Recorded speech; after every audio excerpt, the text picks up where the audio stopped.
आप सुन रहे हैं सुनील धनखड़ द्वारा लिखित और श्रीकांत सिन्हा की आवाज में कहानी एक स्कूल की मौत। मम्मी के मुंह से गब्बर का नाम सुनकर भले ही रामपुर के बच्चे न डरते हों, लेकिन अटल सत्य था। हेड मास्टर जी के पहुंचने की खबर शानपुर के सरकारी स्कूल में सन्नाटा भर देती। हर बच्चा इतना शांत और गंभीर बन जाता मानो इस साल राष्ट्रपति खुद आकर उसे बेस्ट स्टूडेंट्स का अवार्ड देंगे। टीचर सांस नाप तौल कर लेते, इस डर में कि कहीं नाक की तेज आवाज कहीं हेडमास्टर जी का ध्यान उनकी तरफ न मोड़ दे। जैसे ही उनका बजाज चेतक स्कूटर स्कूल के मुख्य गेट से घुसता, चौकीदार और चपरासी ब्लैक कैट कमांडो की तरह अकड़ कर तैनात हो जाते। उस सनसनी का नाम था चंपूलाल। जिस छात्र टीचर ने हेडमास्टर जी के नाम को हल्के में लेने की गलतफहमी पाली, उसे ऐसा सबक दिया गया कि पूरी जिंदगी वजनदार लगने लगी। हेडमास्टर जी की काबिलियत के चर्चे आसपास के सभी गांवों में थे। शानपुर की पंचायत से लेकर तमाम बूढ़े बुजुर्ग खुद को नसीब वाला समझते थे कि ऐसे काबिल हेडमास्टर के हाथों में उनके बच्चों का भविष्य बन रहा है। चंपूलाल जी पहले फौजी स्कूलों में अध्यापक थे, रिटायर होकर सरकारी स्कूल के हेडमास्टर बने। विद्यालय में साफ सुथरी कमीज पतलून में पहुंचना, लेकिन पास के गांव में घर पहुंचते ही फटा पुराना कुर्ता पैजामा धारण कर शुद्ध देहाती किसान बन जाना। जैसा कुर्ता पैजामा था वैसा ही गर्र करता पुराना ट्रैक्टर भी उनके खौफ के नीचे दबा रहता। बोर्ड परीक्षा होने की वजह से कक्षा 8 और 10 को अंग्रेजी पढ़ाने की कमान इस बार चंपूलाल जी ने अपने हाथों में ले ली। बोर्ड परीक्षा के परिणाम से स्कूल की छवि बनती है। स्कूल की छवि से चंपूलाल में लालिमा आती है। इसीलिए हेडमास्टर साहब जोखिम नहीं लेना चाहते थे। वैसे उन्हें मालूम था कि दूसरे इंग्लिश टीचरों को सिर्फ ए फॉर अनार और बी फॉर भैंस वाली अंग्रेजी आती है। 10वीं क्लास 9वीं से ही होनहार थी। इससे हेडमास्टर जी की पुरानी जान पहचान थी, क्योंकि इस कक्षा का मॉनिटर मनोज अपनी टीम के साथ जिस भी प्रतियोगी परीक्षा में हिस्सा लेने गांव से बाहर जाता, हमेशा पुरस्कार लेकर लौटता था। सभी से बर्ताव में भी बेहद विनम्र, काबिलियत का जरा भी घमंड नहीं। मनोज के साथ किरण और तमाम बाकी विद्यार्थी बेहद होनहार थे।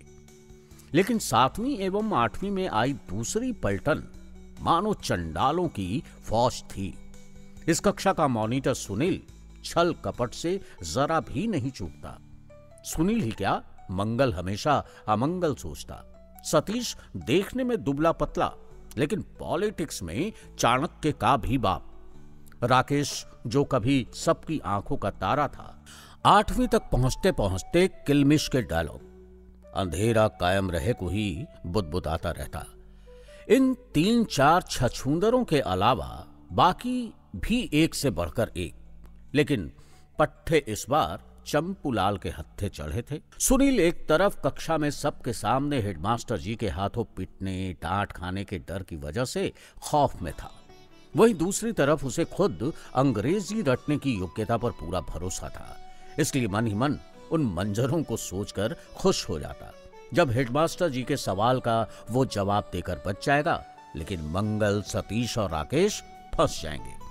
तब कितना मजा आएगा। यही सपने देख सतीश, मंगल भी हेडमास्टर जी के कक्षा में प्रवेश का इंतजार कर रहे थे। आखिर वो दिन आ ही गया जब चंपूलाल जी स्कूल के कोने में बने हेडमास्टर ऑफिस से निकल कक्षा 8 की तरफ बढ़ चले। कमरे के फर्श पर बिछे टाट पर छात्रों की 3 कतारें बैठी थीं। प्रथम पंक्ति में सतीश ने प्रथम छात्र का रुतबा हासिल कर रखा था। आखिरी लाइन में सबसे आगे राकेश और बीच में विराजमान थे कपटी मॉनिटर साहब। सुनील को लगा कि हवा पूरी तरह रुक गई है। पूरी दुनिया में सिर्फ सन्नाटा छा गया है। उसने बाकी छात्रों से कहीं बढ़कर अपनी आंखें पैरों के बीच में रखी पुस्तक में गड़ा ली। कक्षा 8 पूरे दम से चुप्पी साध महान शिक्षक का इंतजार कर रही थी। आज से पहले इन बच्चों ने सीनियरों से चंपूलाल जी के हाथों भयंकर पिटाई के किस्से सुने थे। क्या मारते थे, अरे ऐसा मारते थे कि बच्चों में भूकंप आ जाता था, लेकिन छुड़ाने कोई नहीं जाता। एक बार जो मारना शुरू करते बस मारते चले जाते। लेकिन डर पिटाई का नहीं था। डर था उनके बब्बर शेर की तरह चिल्लाने का। ऐसे दहाड़ते थे जैसे छात्र कातिया हैं और हेडमास्टर जी घातक फिल्म के सन्नी देओल। वक्त बढ़ता गया, लेकिन हेडमास्टर जी कक्षा में नहीं आए। छात्रों के 3 गुटों के तीनों मुखियाओं ने सबसे आगे बैठे होने की वजह से हेडमास्टर जी को ऑफिस से निकलते देख लिया था, लेकिन वो गए कहां। पुस्तक से नजरें उठाकर किवाड़ के उस पार झांकने की हिम्मत किसी में नहीं थी। मंगल ने सोचा मुंडी उठाकर जरा देख लूं, लेकिन फिर ख्याल आया कहीं हेडमास्टर जी दरवाजे में खड़े होकर उसे ही घूर रहे होंगे तो। नहीं, बाप रे बाप। इसी खौफ में धमाल मचाने वाली पूरी क्लास पिन ड्रॉप साइलेंस साधे बैठी रही। तभी 3-4 कमरे दूर एक लड़की के चीखने की आवाज आई। छठी क्लास की छात्रा सुनीता कागज के हवाई जहाज बनाकर उड़ा रही थी। इस बार जो उसने प्लेन को दरवाजे से बाहर हवा में टेक ऑफ कराया, रॉकेट नुमा जहाज सामने से आ रहे चंपू लाल जी के नाक से टकराकर क्रैश हो गया। शरारती छात्रा हेडमास्टर जी को देखकर हिल गई, उल्टे पांव सीट की तरफ दौड़ी और जमीन से चिपककर ऐसे बैठ गई मानो 100 साल से वहीं बैठी हो। दौड़े तो पीछे पीछे हेडमास्टर जी भी थे, उनके पीछे दरबोताई ने भी दौड़ लगाई। दरबोताई हमेशा हेडमास्टर जी के पीछे पीछे चलती थी। स्कूल में चपरासी दरबोताई का काम मास्टर जी का डंडा संभाले रखना था। यह डंडा बेहद विशेष होता था, लेकिन दुष्ट छात्रा कमरे में उधम मचाते बाकी बच्चों की भीड़ में खुद को छुपाने में कामयाब हो गई। चंपूलाल जी ने जैसे ही छठी कक्षा के दरवाजे से अंदर कदम रखा, मोर की तरह नाच रहे बच्चों में सबसे पहले उनके सामने अनीता आ गई। अनीता कॉपी के कागज से नाक का द्रव्य पोंछकर फेंक रही थी। गाय की तरह सीधी लड़की अनीता की बदकिस्मती थी कि बदबूदार कागज उसके हाथों से निकलकर सीधा चंपूलाल जी के खूंखार चेहरे पर जा लगा। चंद क्षणों में बगावत की 2 वारदातें देख चंपूलाल जी ज्वालामुखी की तरह रौद्र हो गए और दहाड़ मारी, खामोश! इस आवाज की तरंगें सबसे पहले अनीता के कोमल कानों से गुजरी। सो डर के मारे उसी की चीख से स्कूल गूंजा था, जिसकी आवाज 8वीं कक्षा ने भी सुनी थी। हेडमास्टर जी जब भी किसी छात्रा को रंगे हाथ पकड़ लेते थे, उनका फौजी दिमाग खुद ब खुद बाकी शैतानी वारदातों की कड़ी उसी छात्रा से जोड़ देता। सो इस बार जहाजी हमले का दोषी भी खूंखार सुनीता की बजाय मासूम अनीता को माना गया। हेडमास्टर जी ने हाथ ऊपर करने का आदेश सुनाया और दरबोताई की तरफ पलट कर देखा। ताई समझ गई और शुद्ध देसी सरसों का तेल पिला पिला कर तैयार किया गया बांस का वो डरावना डंडा हेडमास्टर जी के हाथों में सौंप दिया। बाकी बच्चे मोर की तरह नाचते वक्त जैसे खड़े थे, चंपूलाल जी के आदेश के बाद वैसे ही धड़ाम हो गए। अपनी जगह खड़ी अनीता के हाथ ऊपर की तरफ खड़े थे, लेकिन उसकी नाक से नॉन स्टॉप नीचे बहे जा रहे पानी नुमा द्रव्य पर हेडमास्टर जी के आदेश का असर नहीं था। अगर जगह कोई और होती तो अनीता जीभ की मदद ले पाती, लेकिन चंपूलाल जी की मौजूदगी में उसका दिमाग जम गया। किस टीचर की क्लास है ये? चंपूलाल जी की गर्जना का छठी क्लास के बच्चों ने ऊंचे स्वर में जवाब दिया, फूलवती मैडम की। लंबी सांस छोड़ते हुए हेडमास्टर जी ने नजरें दरबोताई की तरफ घुमाई। हेडमास्टर जी की अम्मा की उम्र की दरबोताई ने भी पलटकर नजरें स्कूल के मैदान की तरफ घुमा दी और फिर मुंडी निराशा भाव में वापस सामान्य कर ली। चंपूलाल जी चहलकदमी करते किवाड़ के बाहर गए और दार्शनिक भावों में मैदान को ताकने लगे। बच्चों को लगा खतरा टल गया और फुसफुसाहट शुरू कर दी, खामोश! फिर हेडमास्टर जी दहाड़े। बच्चे फिर अपनी जगह से चिपक गए। बस अनीता के नाक का विद्रोह जारी था। फूलवती मैडम का कुछ करना पड़ेगा, कक्षा से ही गायब रहती है। सोचते सोचते हेडमास्टर जी 8वीं की तरफ बढ़ चले। दरबोताई को जब एहसास हुआ कि मास्टर जी अब पलटने वाले नहीं हैं, तो वो भी पीछे पीछे दौड़ी। बच्चे अभी भी साइलेंस जोन में थे, लेकिन मासूम अनीता का फ्यूचर किसी को पता नहीं था। उसे हाथ ऊपर रखने हैं या बैठ जाना है, लेकिन उसे खुशी थी कि मास्टर जी का सरसों के तेल में नहाया ब्रह्मास्त्र उस पर नहीं चला। दुश्मन से बड़ा होता है दुश्मन का डर बैठ जाना।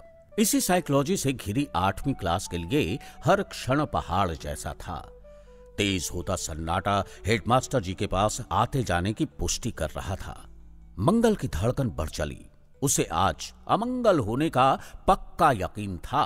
तभी वो फौजी बूट अंदर दाखिल हुए। क्षण में सभी छात्र ऐसे खड़े हुए मानो बैठकर गप्पे हाँकने का वक्त अब कभी लौट कर नहीं आएगा।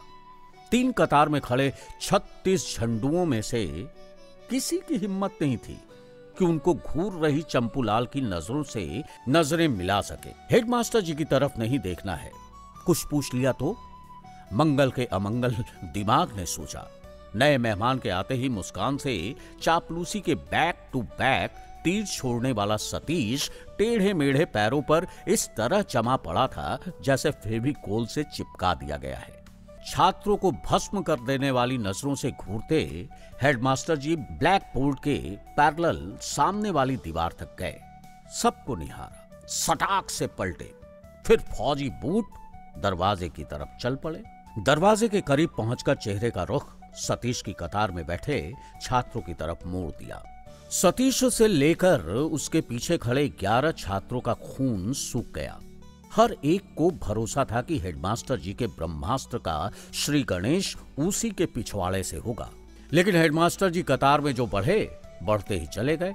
अब चंपूलाल जी सबके पीछे खड़े थे। 36 प्रतिमाएं सामने दिख रही थी। किसी को कोई खबर नहीं, किसी में हिम्मत नहीं। नजरें गिरगिट की तरह घुमाकर इधर उधर देख पड़ोसी की हालत का अंदाजा ले सके। हेडमास्टर जी बोले, कितनी उम्र है तुम्हारी? लेकिन किसी को समझ नहीं आया जवाब किसे देना है। फौजी बूटों की तेज आवाज राकेश की पंक्ति के ठीक बीचों बीच पहुंचकर रुक गई।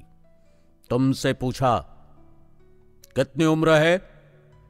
छोटे पंडित की छोटी छोटी भयभीत आंखें ऊपर उठी और साक्षात बब्बर शेर जैसे भारी भरकम चेहरे को देख जबान चली। मैं मास्टर जी? हाँ तुम। हेडमास्टर जी मोटी मोटी आंखों से घूरते हुए बोले, जी मैं 13 साल का हो गया हूं, अब 14वें साल में चल रहा हूं सर। इतने छोटे क्यों लगते हो? छोटा पंडित कुछ बोलता इससे पहले ही चाणक्य बुद्धि सतीश दूर से बोल पड़ा, ये बचपन से ही छोटा है मास्टर जी। हेडमास्टर जी ने सिर पीछे घुमाकर चेहरा ऐसा बनाया मानो सतीश के पिचकू चेहरे से शुरू कर टेढ़ी मेढ़ी टांगों तक को निकल जाएंगे। वकील है तू? वकील है?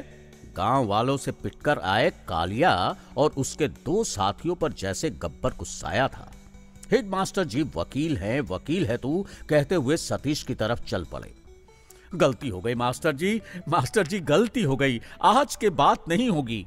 सतीश के पैरों को कांपता देख हेडमास्टर जी ने सवाल किया, तेरी कितनी उम्र है? 14 साल। सतीश ने तड़ाक से आवाज दी, अबे तेरी नहीं। सुनील की कतार में सबसे पीछे खड़े लेकिन लंबी दूरी से लंबे नजर आ रहे लड़के की तरफ चंपूलाल जी पहुंचे और आंखों को लगभग आसमान में तान मांगे राम की नजरों से नजरें मिलाकर पूछा, पक्का तो पता नहीं, होगी 20-22 साल मास्टर जी। मांगे राम ने भी डायनासोर जैसा मुंह फाड़ा, दूसरे ग्रह का प्राणी है क्या? क्या मतलब? पता नहीं, स्कूल में जन्म की तारीख लिखवाई नहीं है क्या? हेडमास्टर जी के सवाल पर मांगे राम की आवाज ने पलटवार किया, मैं क्या करूं मास्टर जी? अरे घर वालों को भी नहीं पता मेरा जन्म कब हुआ था। 8वीं क्लास में 6 फुट के पहाड़ जैसे छात्र का ऐसा जवाब सुनकर चंपूलाल जी हिल गए। तेज आवाज में बोले, बैठ जाओ सभी, बैठ जाओ। छात्र बैठे ही थे तभी फिर से चिल्लाए, लिखो, बोफेल्लो की स्पेलिंग लिखो। कक्षा के हर छात्र का परिवार खेती बाड़ी से जुड़ा था। गाय भैंस बकरी हर आंगन में बंधी थी, लेकिन बफेलो सुनकर बैठते छात्रों की आंखें एक दूसरे से सवाल कर रही थी, ये हेडमास्टर जी कौन से रॉकेट की बात कर रहे हैं? लिख the master ji. Monitor Sunil अति उत्साह में चिल्लाया। अभी तक बाकी छात्र जमीन पर बिछे टाट पर कूल्हे रगड़ते हुए बैठे ही रहे थे। लिख दी तो गोल्ड मेडल पहना दूं, हैं? कुर्सी पर बैठते हुए हेडमास्टर जी ने अपने ठीक आगे बैठे सुनील को बिना देखे जवाब दिया। चतुर सुनील समझ गया कि अब कुछ भी बोलना जानलेवा हो सकता है। वो चुप रह गया। इसके तुरंत बाद सतीश ने बैठे बैठे हाथ उठा लिया। अब तुझे क्या हुआ? हेडमास्टर जी ने नजरें तानी। बोफेल्लो की स्पेलिंग लिख दी है मास्टर जी, सतीश ने पियानो जैसी प्यारी आवाज में कहा। तो अबे सबको लिखनी है, बंदर की तरह मत उछलो, उठाकर खिड़की से बाहर फेंक दूंगा। फुल सन्नाटा छा गया। सबकी हालत ठीक वैसी हो गई जैसे हेडमास्टर जी के दाखिल होने से पहले थी। जमीन पर बैठे छात्रों ने नजरें पैरों के ऊपर रखी कॉपी में टिका ली और कलम ऐसे चलाने लगे जैसे कलयुग के गीता पुराण लिख रहे हों। हेडमास्टर जी पढ़ाना शुरू करने से पहले कक्षा के छात्रों का ज्ञान और चरित्र परख रहे थे।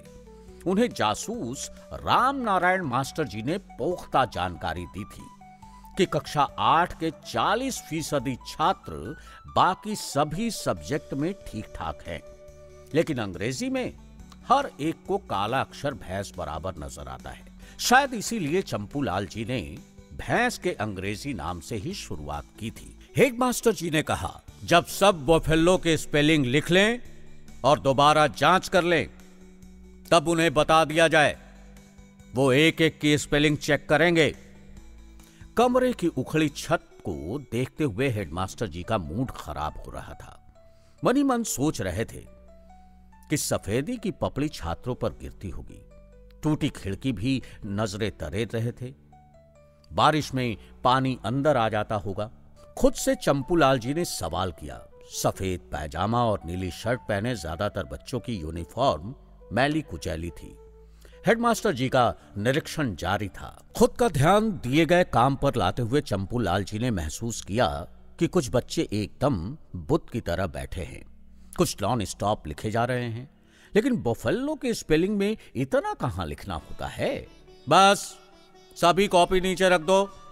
चंपूलाल का आदेश कमरे में गूंजा। चापलूसी हेडमास्टर जी को कभी पसंद नहीं थी, लेकिन हक किसी का नहीं मारते थे। चतुर सुनील ने सबसे पहले बोफेल्लो की स्पेलिंग लिखने का दावा किया था। पहले उसी को मौका दिया। कहा, दिखाओ। पूरे विश्वास से सांवला लड़का उठकर एक कदम आगे बढ़ाया और कुर्सी पर बैठे हेडमास्टर जी की तरफ कॉपी कर दी। लिखना कहां से सीखा है बेटे? हेडमास्टर जी ने सुनील से पूछा। सुनील को स्पेलिंग पर पूरा भरोसा था। उसे भरोसा था कि उसका रट्टा फेल नहीं हो सकता है। सुनील ने साहस कर कहा, स्पेलिंग सही है हेडमास्टर जी। चुप! हेडमास्टर जी ने कहा, तुम्हारी लिखाई समझने के लिए मुझे ऐनक का नंबर बढ़ाना पड़ेगा। सुनील की फजीयत होते देख मंगल को बहुत मजा आया। उसे खुशामदी हंसी हंसने का मन कर रहा था, लेकिन डर था कि कहीं हेडमास्टर जी बुरा न मान जाए।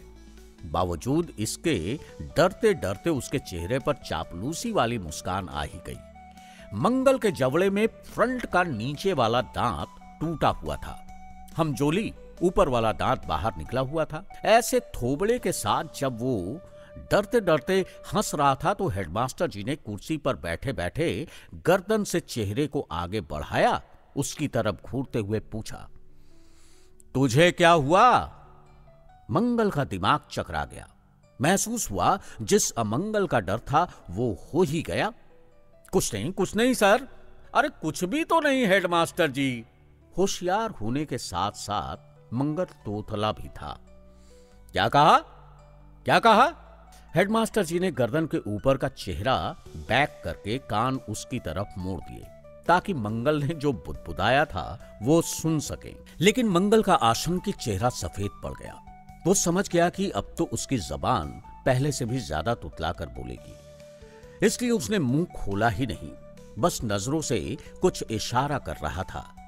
हेडमास्टर जी भन्ना गए। सुनील की कॉपी उसे वापस करते हुए मंगल से कहा, कॉपी लेकर इधर आओ। रट्टेबाज सुनील ऐसे खामोशी से कॉपी वापस लेने वाला नहीं था। मॉनिटर होकर और सही स्पेलिंग लिखकर भी अगर उसके नाम की वाहवाही नहीं होती तो उसे सत्ता कायम रखने में परेशानी होती। सांस दम लगाकर अंदर खींची और बाहर छोड़ते हुए चंपू लाल की हां सुनने के लिए पूछा, मास्टर जी स्पेलिंग सही है ना? आज ही गोल्ड मेडल ले लोगे? हैं? लिखावट ठीक करो। सही लिखकर भी कीड़े मकोड़ों जैसे अक्षर लिखोगे तो क्या फायदा?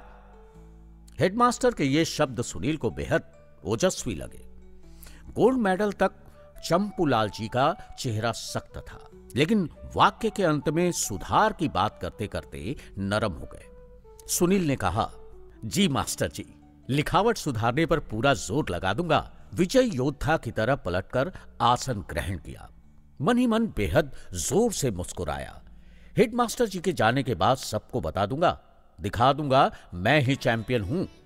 लेकिन तब उसे ख्याल आया, अभी तो मजा शुरू हुआ है, क्योंकि शायद ही पूरी क्लास में और किसी को बफेलो की स्पेलिंग का पता हो।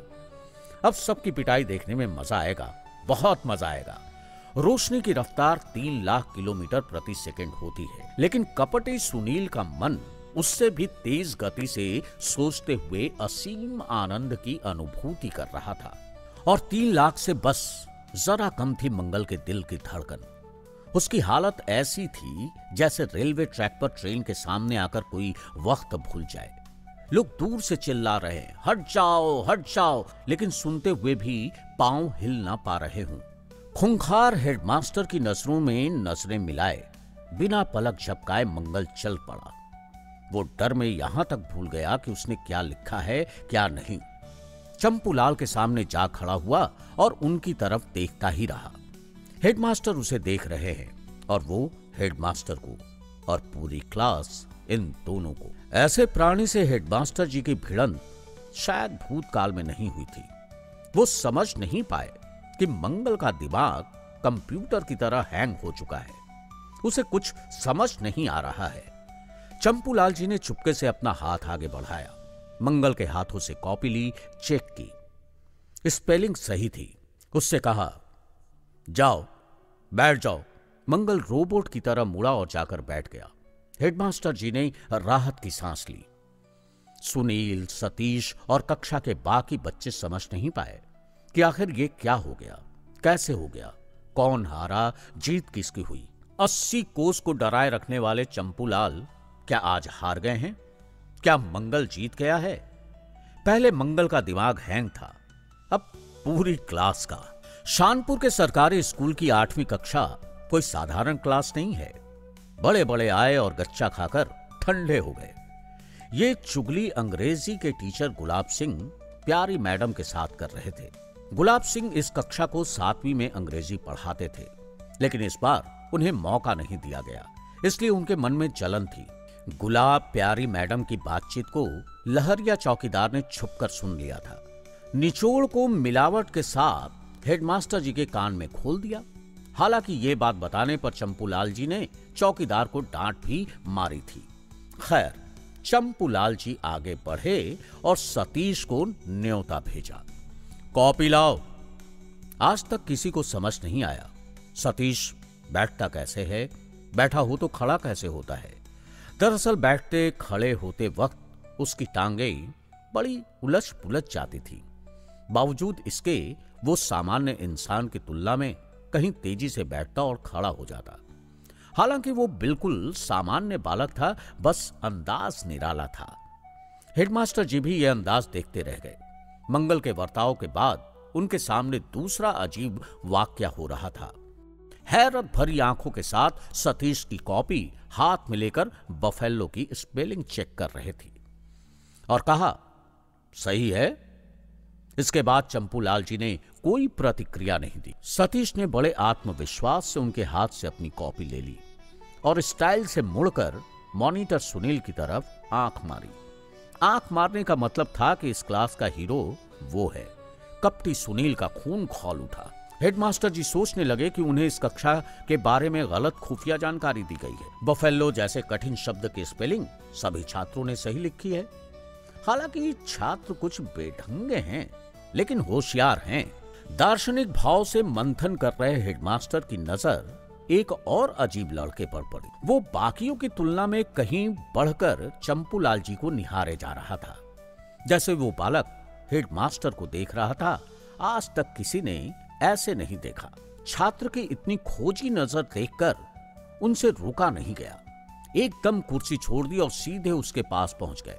कॉपी दिखाओ, तुमने सही लिखा है या नहीं? बैल जैसा मुंह बनाकर लंबा चौड़ा लड़का ऐसा खड़ा हुआ कि चंपूलाल जी को समझ में नहीं आया। इसे शर्माना कहा जाए या डरना। छात्र ने खड़े होने के साथ कॉपी छुपा ली। हेडमास्टर जी ने कहा, कॉपी दिखाओ। छात्र कॉपी दिखाने से झिझक रहा था। हेडमास्टर जी ने खुद से लंबे लड़के के हाथ से कॉपी लगभग झपट ली और पन्ने पर बना मंजर देखते ही उनका गला दहाड़ उठा। दरबो, डंडा लेकर आओ।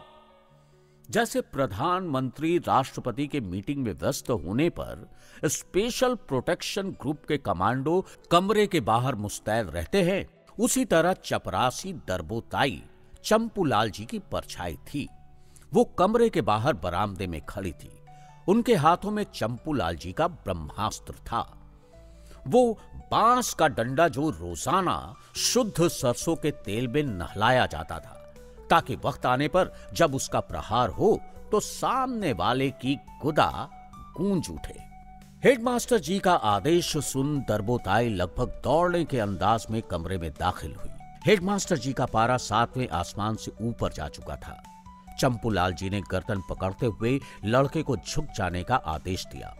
गर्दन पकड़ते हुए हेडमास्टर जी को एहसास हुआ कि छात्र अंदाजे से ज्यादा मजबूत है। छात्र क्षमा की प्रार्थना कर रहा था। कक्षा में किसी को समझ नहीं आ रहा था कि बलवीर नाम के उस छात्र ने ऐसा क्या लिख दिया है कि चंपूलाल जी को ऐसा भयानक गुस्सा आ गया। हेडमास्टर जी दोनों हाथों से गर्दन पकड़ झुक जाओ की रट लगा रहे थे। बलवीर जवाब में बार बार क्षमा की प्रार्थना कर रहा था। दरबोताई को समझ नहीं आ रहा था कि हेडमास्टर जी के दोनों हाथ तो व्यस्त हैं, वो डंडा कहां पकड़ाए। बात बढ़ती गई। छात्र झुक नहीं रहा था, लेकिन चंपूलाल कोई सामान्य हेडमास्टर नहीं थे। अगर आज इस लड़के को झुका नहीं पाए तो कल उनकी इज्जत क्या रह जाएगी। सुनील, मंगल, सतीश की खोपड़ियां सोच रही थी कि बलवीर ने जरूर कुछ बड़ा कांड कर डाला है। हेडमास्टर जी ने पूरा दम लगा बलवीर को थोड़ा झुका दिया। एक हाथ पीछे ले गए और उसकी पीठ में खुले हाथ से थप्पड़ नुमा घूसा छोड़ दिया। जो ही हेडमास्टर जी का हाथ ऊपर से नीचे की तरफ बढ़ा, बलवीर ने सिद्ध योगी की तरह कमर को जकड़कर मजबूत कर लिया। जब हाथ पीठ का संगम हुआ, तब हेडमास्टर जी को लगा कि उनका हाथ बिरला सीमेंट से बनी दीवार में जा टकराया है। चंपूलाल जी ने दहाड़ मारी, अरे तोड़ दिया दैया, अबे हाथ तोड़ दिया, दरबो डॉक्टर बुलाओ, हाथ तोड़ दिया। हेडमास्टर जी जब भी बोलते थे ऊंचा बोलते थे, जब दहाड़ते थे तब ऊंचा दहाड़ते थे। अब तो दर्द से चीख रहे थे।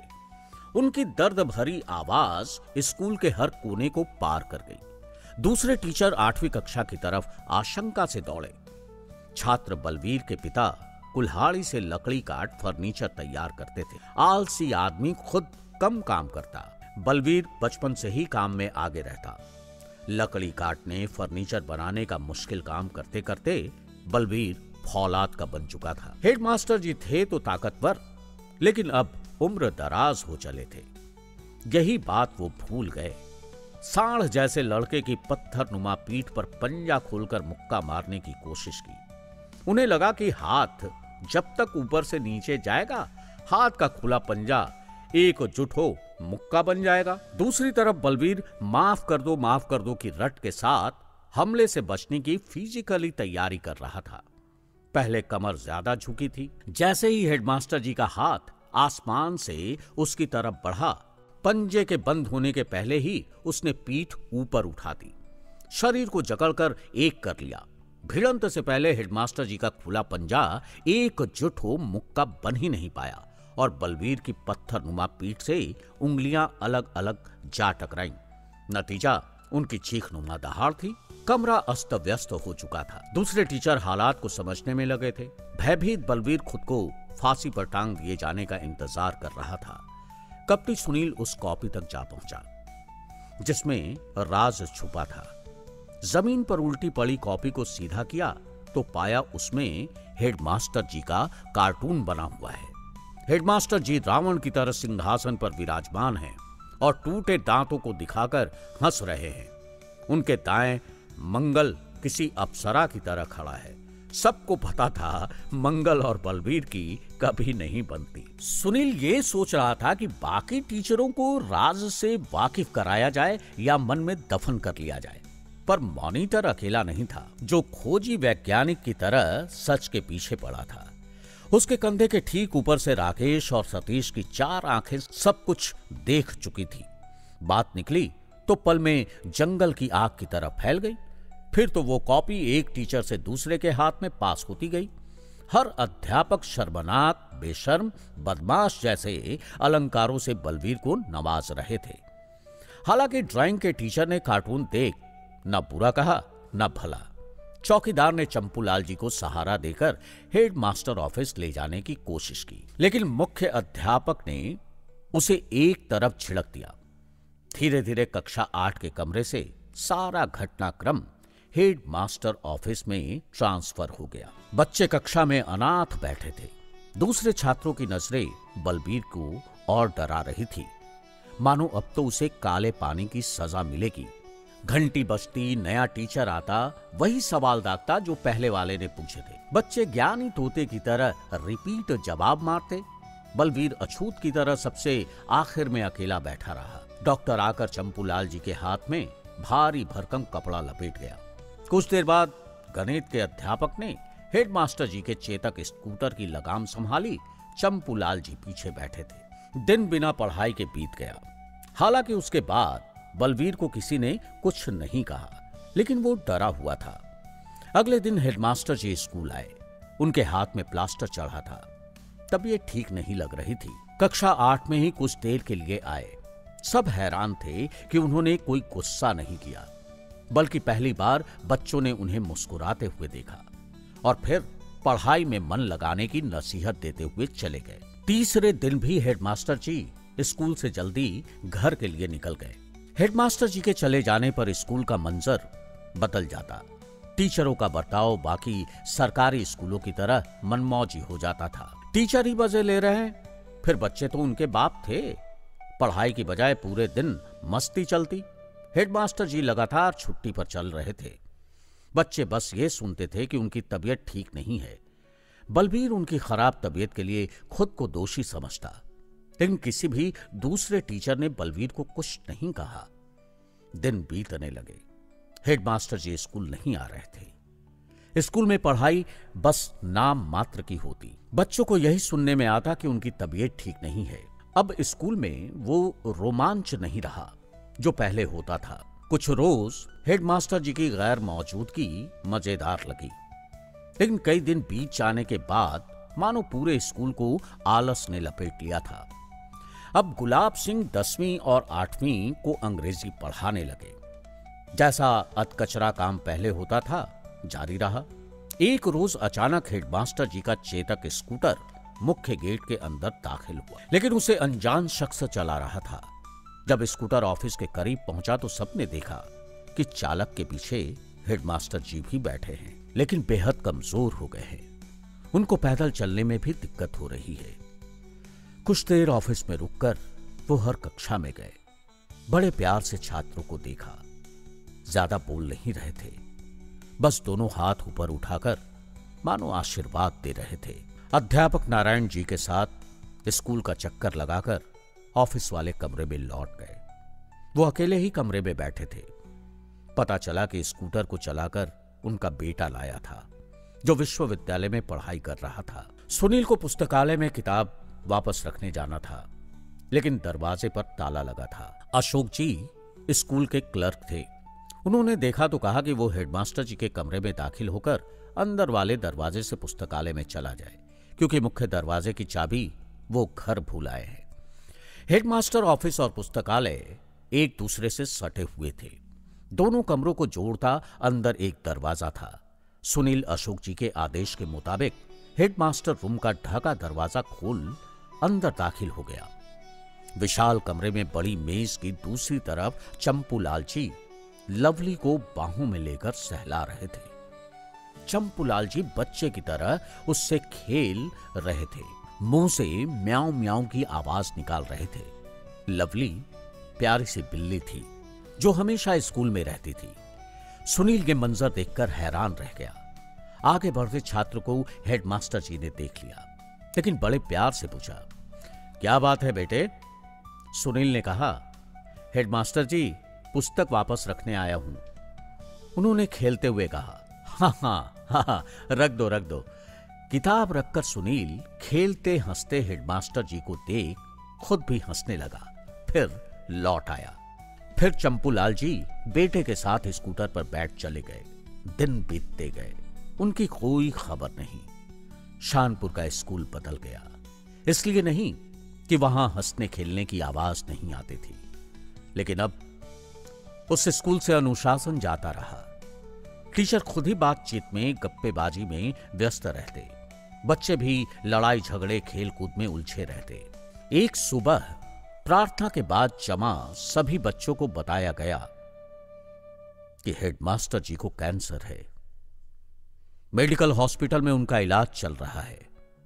वो काफी दिन से वहीं भर्ती है, इसलिए सभी बच्चे 2 मिनट मौन धारण कर उनके स्वास्थ्य के लिए प्रार्थना करेंगे। गांव में बात शुरू हो गई। बड़े बुजुर्ग कहने लगे, ऐसा हेडमास्टर स्कूल को दूसरा नहीं मिलेगा। चंपू लाल जी दशक भर से शानपुर में तैनात थे। उनके आते ही स्कूल का नाम रोशन होना शुरू हो गया था, लेकिन बीमार पड़ने के कुछ महीनों बाद ही सब कुछ बदल गया। मंगल, सतीश, सुनील, बलवीर सभी बच्चे बात करने लगे। वो अब समझ रहे थे हेडमास्टर जी के सख्त रहने की वजह से ही बाकी टीचर पढ़ाई पर ध्यान देते थे। हेडमास्टर जी मन से बहुत अच्छे इंसान थे, अच्छी शिक्षा देते थे, वक्त के कितने पाबंद थे, कभी छुट्टी नहीं करते थे। उनके मार्गदर्शन की वजह से ही शानपुर के बच्चों ने बाहर जाकर हर प्रतियोगिता में इनाम जीते थे। एक रोज जब बच्चे स्कूल पहुंचे तो अजीब माहौल लगा। प्रार्थना के बाद सबको बताया गया कि चंपू लाल जी अब इस दुनिया में नहीं रहे। सभी 2 मिनट का मौन धारण कर उनकी आत्मा की शांति के लिए ईश्वर से प्रार्थना करेंगे। मनोज रो रहा था। सभी मौन धारण कर चुप हो गए। उसके बाद स्कूल की छुट्टी कर दी गई। दिन बीते और नए हेडमास्टर ने ड्यूटी ज्वाइन की। वो कार से स्कूल आते थे। स्कूल में आने के बाद चौकीदार हर रोज उनकी गाड़ी की धुलाई करता।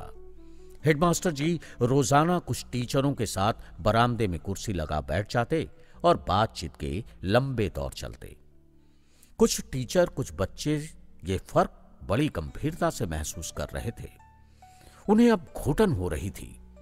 सबसे बड़ा संकट गांव के उन गरीब माता पिता, बुजुर्ग दादा दादियों पर था जो सरकारी स्कूल से बच्चों का सुनहरा भविष्य बनाने का सपना देख रहे थे, लेकिन अब समझ चुके थे शानपुर का स्कूल अब गांव की शान नहीं रहा।